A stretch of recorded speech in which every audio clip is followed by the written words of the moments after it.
Noche para todos, en el nombre del Señor.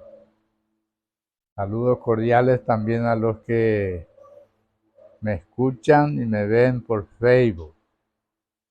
Vamos a hacer un breve repaso de lo que estudiamos el martes último, hoy ya hace 15 días.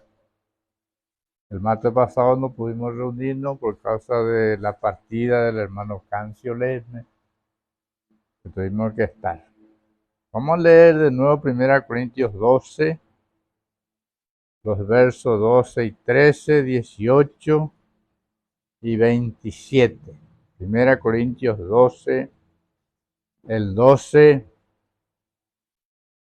dice, porque así como el cuerpo es uno y tiene muchos miembros, pero todos los miembros del cuerpo, siendo muchos, son un solo cuerpo, así también Cristo.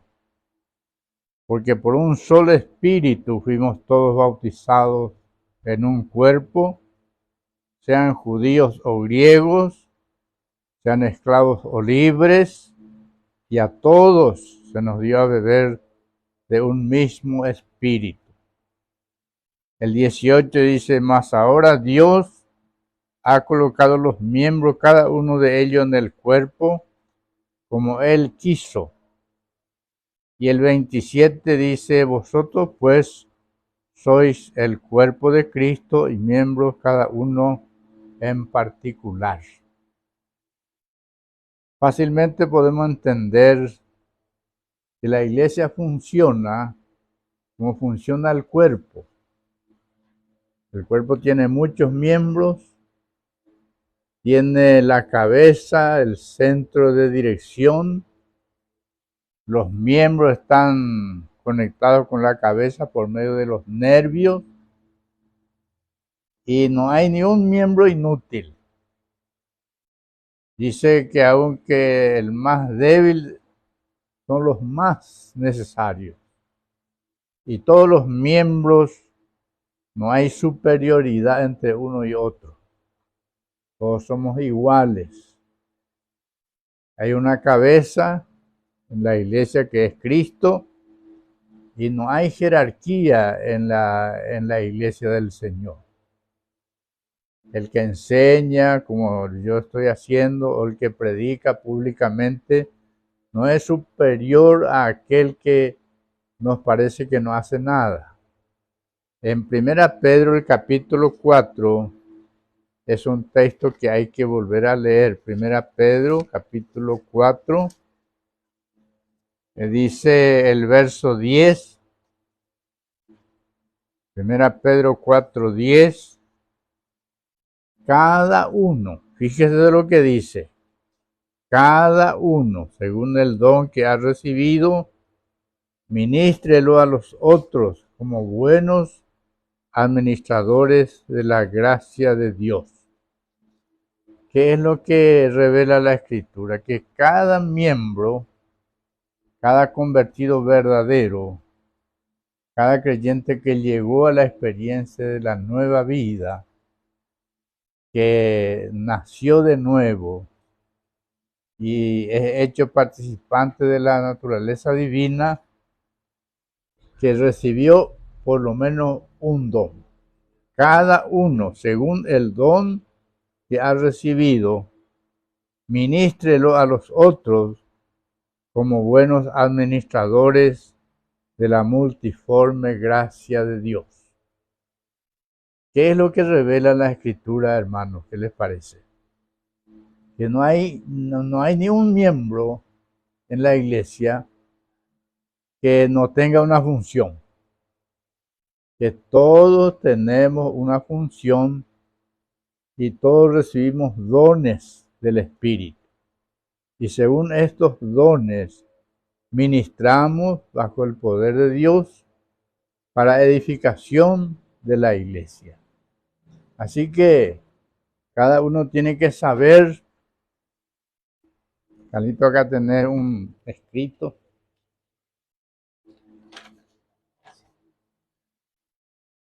Cada uno tiene que saber cuántos dones recibió. Mínimo es uno. Puede ser 2, 3, 4. Y de estos dones tenemos que rendir cuenta ante el tribunal de Cristo. Ahí vamos a presentarnos ante el tribunal de Cristo y ahí tenemos que rendir cuenta de los dones. La salvación por la gracia de Dios está resuelto. No es eso lo que se va a discutir, sino que los dones que Dios nos ha dado y cómo hemos usado, qué hemos hecho con él, cómo utilizamos para el crecimiento de la iglesia. ¿Se entiende bien esto, hermano? Por favor. ¿Se entiende bien? Entonces, Johnny tiene que saber cuántos dones recibió. Puede ser mínimo 1, puede ser 2, 3, 4. Y cómo ejercitó estos dones, qué uso hizo de él. De eso sí, ante el tribunal de Cristo tenemos que rendir cuenta. Y ahora esta noche vamos a hablar del gobierno en la iglesia. Primeramente vamos a estudiar los tipos de gobierno que están en el mundo. Primero tenemos la democracia. Democracia es un conjunto de palabras, demo, que quiere decir pueblo, y cracia, que quiere decir autoridad. Y en la nota está doctrina política basada en el principio de la autoridad del pueblo. Las decisiones son por mayoría de votos. Este año tuvimos un nuevo presidente, Santiago Peña. ¿Cómo fue elegido él? ¿Cómo se le eligió como presidente? Por votación. Ganó por mayoría de votos. Y este es el sistema de gobierno del mundo. Los senadores, congresistas, representantes del pueblo, todas las decisiones que hacen es por mayoría de votos. Este es el sistema democrático que no funciona en la iglesia. La iglesia no es con este sistema. Después el punto segundo es oligarquía. Gobierno de unos pocos. Por ejemplo, en una iglesia de 50, 60 miembros, se aparta unos cuantos y ya toman las decisiones. Se lleva supuestamente en la reunión de oración, pero ya todo cocinado. Nosotros, acá en Asunción, el que fundó la iglesia fue el hermano Oliver Chandler, el misionero argentino, que nos llevó a nosotros como familia a los pies del Señor, nos instruyó por 5 años y en el año 1965 él viajó al Canadá con su familia y nos dejó a nosotros unos 15 miembros más o menos. Y nosotros caímos en este tipo de gobierno cuando él abandonó el país. Porque estaba Daniel, el papá de Carlos, estaba quien les está hablando, estaba Pedro, otro mi hermano, Miguel, también mi hermano, y Julián, 5 hermanos. Nos reuníamos en la casa de Rolando Torres y ahí ya decidíamos todo lo que se iba a decidir ahí en la iglesia. Entonces ya llevamos las cosas todo cocinado. A eso se llama oligarquía. Ese tampoco es el gobierno que Dios marca en la palabra de Dios. se reunía en la iglesia, oraba, pero ya todos nosotros, ya todos habíamos decidido. Y así anduvimos por un año más o menos. Porque en diciembre el hermano Oliver nos dejó en el año 65 y el hermano Alejandro Hey llegó en Asunción en diciembre del 66 y empezó a dar un estudio cuidadoso sobre la iglesia y cómo es el gobierno. Empezó a instruirnos todas las noches, estudio bíblico de todas las noches. Y luego ministerio en los campamentos por 10 años consecutivos, sin fallar, 10 años, y dejó bien plantado la iglesia, bien fundamentado. Y entonces se superó este tema de la oligarquía y se inició realmente la dependencia del Señor. Y esta iglesia de aquel tiempo prosperó. Cuando Daniel falleció en el año 77, la congregación era casi 100 miembros y todos activos. Solamente la persona de edad y los enfermos estaban inactivos. Todos teníamos actividad. Había 20 reuniones caseras, 20 centros de reuniones caseras. Entonces cada uno tenía su lugar de trabajo, su equipo, y era una iglesia que funcionaba como cuerpo de Cristo. Cuando nosotros fuimos llamados a la obra misionera en el año 81, cuando dejamos con mi esposa esa congregación, era más de 100 miembros. Y activo, funcionando como cuerpo de Cristo. Y esa actividad siguió más o menos hasta el año 84. Después empezó poco a poco a decaer. Y la iglesia está otro tipo de gobierno también que es bueno en 3 Juan capítulo versos 9 y 10. Tercera Juan, versos 9 y 10. ¿Quién puede leer, por favor? 3 Juan, versos 9 y 10.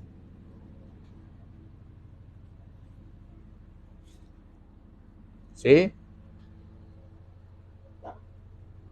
Yo he escrito a la iglesia, pero Diótrefes, al cual le gusta tener el primer lugar entre ellos, no nos recibe.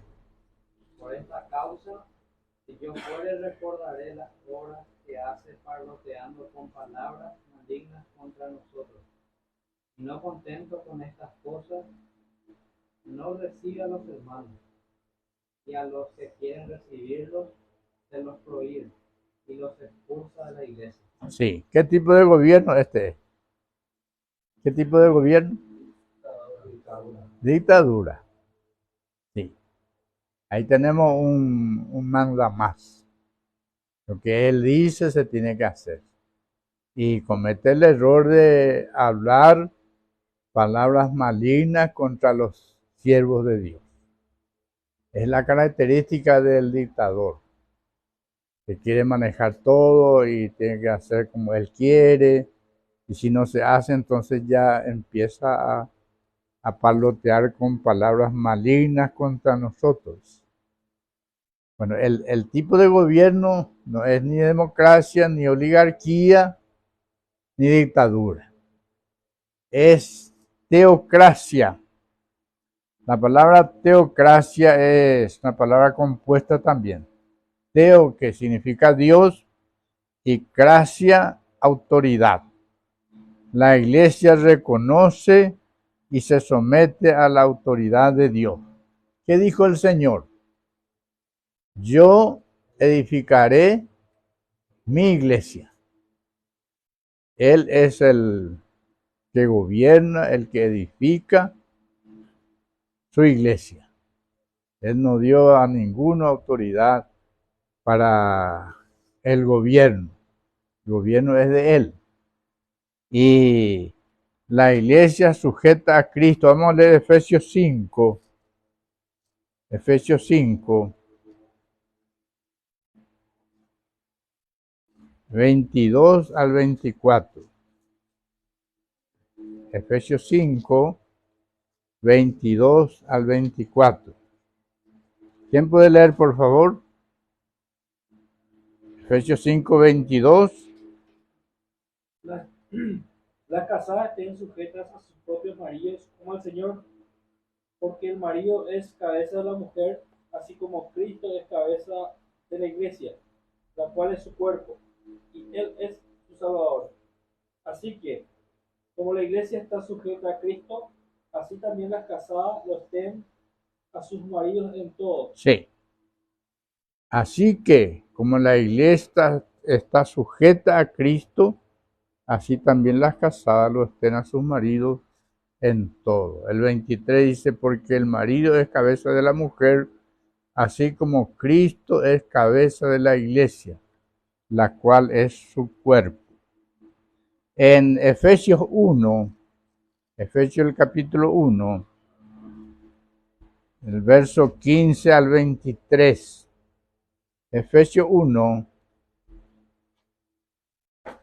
el verso 15, dice, por esta causa también yo, habiendo oído de vuestra fe en el Señor Jesús y de vuestro amor para con todos los santos, no ceso de dar gracias por vosotros, haciendo memoria de vosotros en mis oraciones, para que el Dios de nuestro Señor Jesucristo, el Padre de gloria, os dé espíritu de sabiduría y de revelación en el conocimiento de Él, alumbrando los ojos de vuestro entendimiento, para que sepáis cuál es la esperanza a que Él os ha llamado, y cuál es la riqueza de la gloria de su herencia en los santos, y cuál la supereminente grandeza de su poder para con nosotros los que creemos,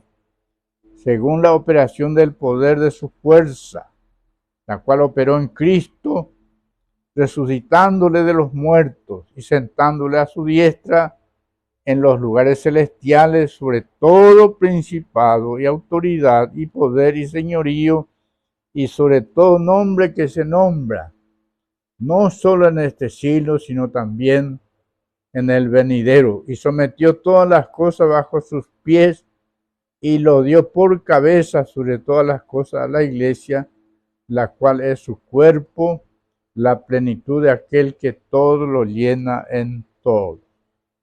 Estos son pasajes muy claros que leemos varias veces, pero tenemos que volver a leer para entender la posición y el gobierno. Hay un ejemplo en el Nuevo Testamento, en el libro de los Hechos, el capítulo 13. Vamos a ubicar los Hechos, capítulo 13, donde tenemos un ejemplo muy interesante. Del 1 al 3. Hechos 13, del 1 al 3.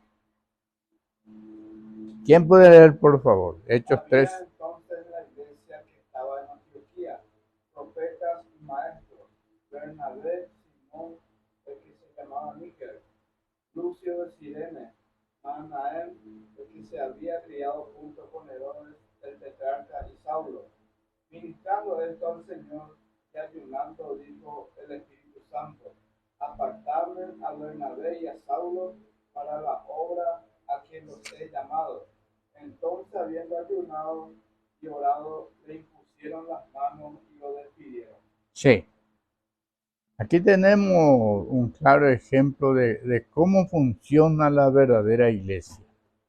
¿Quién es el que da la indicación? ¿Quién es el que llama? ¿Quién es el que envía? ¿Quién es el que gobierna? ¿Saben por qué yo le estoy diciendo esto, hermano? Porque la reunión de oración de la iglesia es de vital importancia. ¿Por qué les parece que es de vital importancia la reunión de oración? Ahí se decide toda la... Porque hay muchas decisiones que se toman y también porque es el combustible, vamos a decirle, de la iglesia. Sí. Es el combustible. La reunión de oración.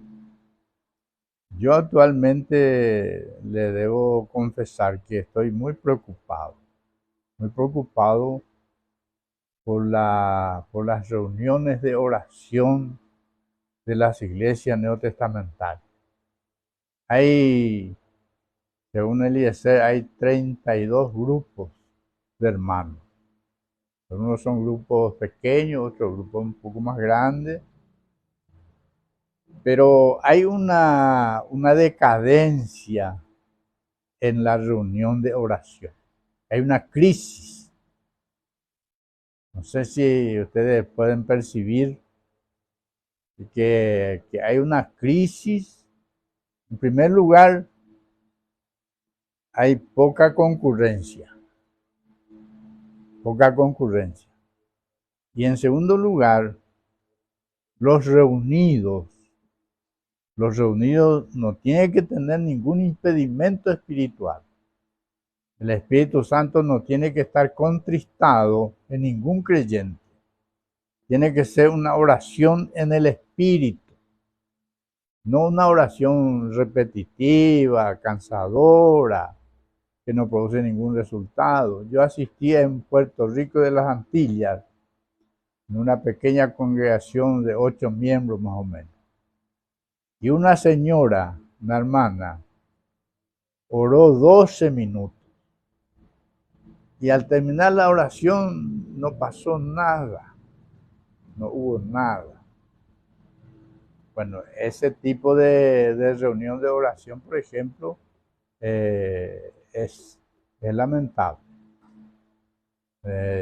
Yo viví muchos años una reunión normal, cuando la reunión de oración era reunión fervorosa, vibrante, no eran oraciones largas, porque en algunos casos el que preside la reunión recomienda que no se ore mucho, no se ore largamente, pero él mismo hace una larga y cansadora oración.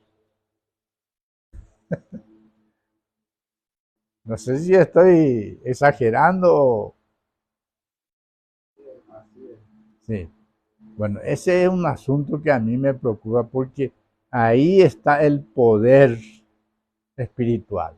En la reunión de oración nosotros disponemos de todos los recursos espirituales.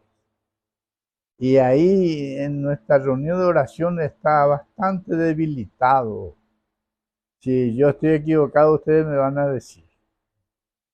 No es así, hermano José. Usted no asiste nomás a las oraciones y no es así. Yo asistí una vez y el que estaba presidiendo estaba encargando que no se hagan largas oraciones. Después él empieza a hacer una larga oración, cansadora, repetitiva, y no hay nada. Ese es un tema que tenemos que orar. Yo recuerdo muy bien en Villarrica, en un feriado de Semana Santa, fuimos de acá de Morquio, 25 jóvenes. Eliezer también estuvo, era soltero todavía, y por la gracia del Señor tuvimos una oración un domingo, el domingo de resurrección, según los católicos, de las 5:30 de la mañana hasta las 3 de la tarde. Obviamos el desayuno y el almuerzo.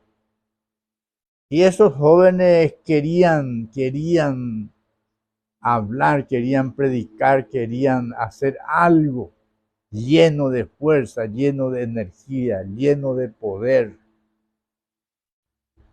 Y eso es lo que nosotros estamos perdiendo, hermano, poco a poco. Estamos perdiendo. A veces hay serias discusiones en la reunión de oración que no corresponde. Entonces, es un tema que a mí, francamente, me preocupa un poco. La reunión de oración. Tenemos que aprender del Señor, cómo Él se conducía en forma personal.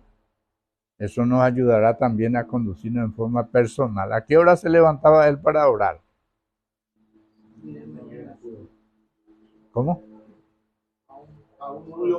Aún siendo oscuro. Buscaba un lugar tranquilo y allí la comunión con su Padre. Y Él vino a mostrarnos de esa manera cómo debe conducirse el hombre con su Dios. Porque así tenía que haberse conducido Adán. Pero fracasó y el Señor es el segundo Adán. Él es el segundo Adán. Y como el Hijo del Hombre nos dio un ejemplo perfecto de cómo tenemos que conducirnos. ¿Y dónde está la fuente de poder? Y cuando estemos orando tenemos que perdonar. Orando, perdonar. Y la búsqueda en oración como iglesia. Yo creo que esto va a cambiar si es que por lo menos un grupo de personas nos humillamos. Tenemos que humillarnos. Humillar, reconocer que personalmente no estamos orando como debiéramos hacerlo y como iglesia estamos necesitados también. ¿Es así, hermano, o qué les parece? Sí, así es. Pero si nosotros nos humillamos y reconocemos que estamos en falta, estamos en desobediencia, estamos necesitados de que el Espíritu tenga plena libertad y que aprendamos a orar en el Espíritu. Ese es otro tema que necesitamos aprender. ¿Cómo es orar en el Espíritu? ¿Cómo les parece que es eso? A ver, Jorge, ¿cómo le parece que es? ¿Qué se necesita? Tranquilidad. ¿Sí? Y que el Espíritu Santo no esté contristado. Que no haya desobediencia. Que no haya raíz de amargura. No haya desencuentro en la familia. Que el Espíritu tenga control y nosotros nos entregamos al Señor integralmente y Él nos capacitará. Cuando nos arrodillamos a orar, Él nos va a dar las palabras espirituales que va a llegar al trono de la gracia. Tenemos un gran recurso, hermano, tenemos una posibilidad muy grande, pero necesitamos humillación y arrepentimiento. Y Satanás es muy hábil en distorsionar la reunión más importante. La reunión más importante es la reunión de oración. Y Satanás se ocupa en destruir, en distorsionar, en falsificar, en combatir. Así que hay esperanza, hay posibilidad, hay esperanza. el propósito satánico es evitar que la iglesia tenga verdadero contacto con el Dios viviente. Si él impide en nuestra vida personal o en nuestra vida matrimonial el contacto con el Dios viviente, si él impide esto, entonces es mucha pérdida para nosotros. Me gustaría escuchar la opinión de los hermanos sobre este tema. Si estoy hablando un poco fuerte, un poco exagerado, o si estoy diciendo una verdad que hay que tener en cuenta. Bueno, ¿Sí? otra de las falencias en la reunión de oración es que se mencionan los motivos Sí. y se repite mucho. Ajá. El mismo motivo, ora un hermano y vuelve a orar otro hermano. Se supone que la iglesia es un cuerpo, ¿verdad? Sí. Entonces, las repeticiones no están bien, ¿verdad? Sí, así mismo. Bueno, eso, por lo menos si nosotros aquí entendemos, podemos ser de ayuda a otros, a ir corrigiendo, porque si no hay una corrección de nuestra reunión de oración, que es la fuente de poder, la fuerza ahí recibimos al estar en contacto con el Dios viviente, y si esto no es real, la iglesia no tiene poder para avanzar. ¿Saben por qué no hay una fuerza, un poder para salir a buscar los perdidos? ¿Por qué les parece que hay esa falencia entre nosotros? ¿Por qué les parece? Que la iglesia no tiene un programa de evangelización, no tiene un plan para alcanzar los perdidos. Porque actualmente hay muchas personas necesitadas, muchas personas que están desesperadas. Y esto que está pasando en Israel nos puede ayudar, nos puede servir para mostrar lo que dice la Biblia. Esto va a pasar, va a empeorar y muy pronto el Señor va a venir a llevarnos. Eso ya está comenzando. Entonces, tenemos que humillarnos, clamar, hacer los ajustes y enderezar el camino. Bueno, ¿hay alguna pregunta? Porque ya estoy terminando con esto. ¿Hay una pregunta, hermano? Una pregunta. Sí, Sí, finalmente en la reunión de oración se menciona los motivos. sí. ¿Se puede orar por algo que no se mencionó como motivo? Yo sugeriría al que preside una reunión que mencione los motivos de oración. Y después que cada uno, según la carga que recibe, según la carga que tiene, que ore. Además de lo que el hermano menciona, el que preside, si hay alguna otra carga, una breve oración, puede orar más de una vez. Yo así les enseñé a los jóvenes en Villarrica y con buen resultado. Oramos desde las 5:30 de la mañana hasta las 3 de la tarde. Se olvidaron del desayuno, se podía tomar mate o tereré, sí. Se olvidaron del desayuno y del almuerzo. Y después en 3 combis fuimos. Después volvimos ahí cerquita de Villarrica, esa donde se hace el Aopoí. ¿Cómo se llama esa localidad? ¿Eh?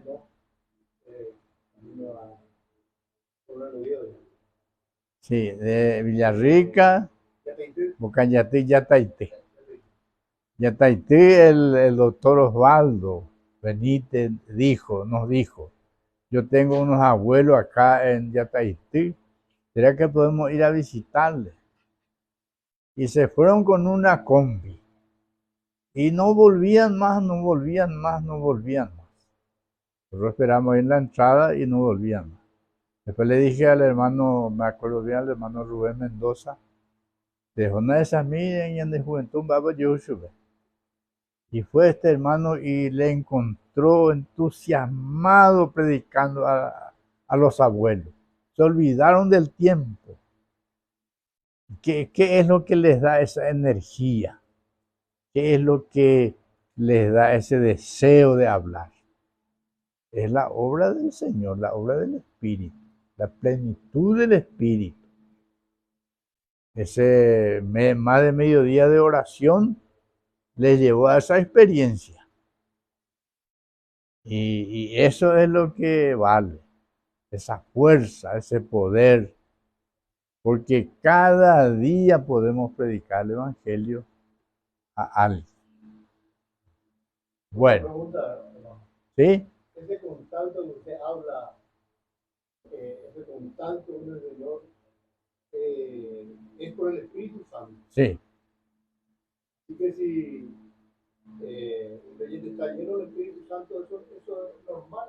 sí, normal, normales. Cada oportunidad que se le presenta ya tiene un mensaje para esa persona. Y hay tanta oportunidad, tantas personas necesitadas, ¿sí? Una consulta para el que preside. Sí, Muchas veces también hermanos que quieren pedir su motivo de oración, ¿verdad?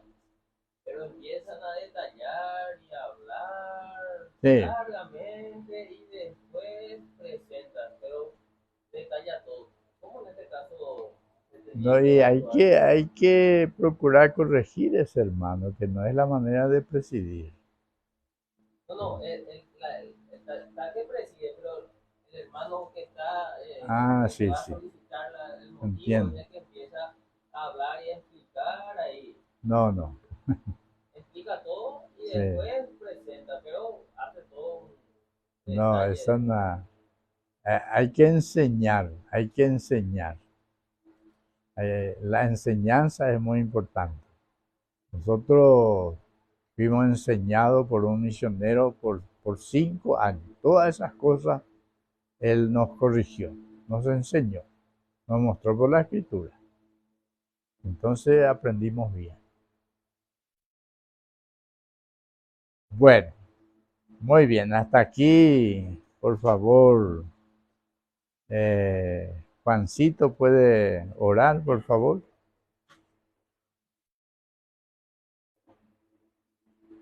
Padre Celestial, te damos gracias por la oportunidad que hemos tenido de tu palabra, gracias por la forma que nos enseñas. Señor, nos ayude a corregir lo que tengamos que corregir, mediante tu ayuda, mediante tu guía.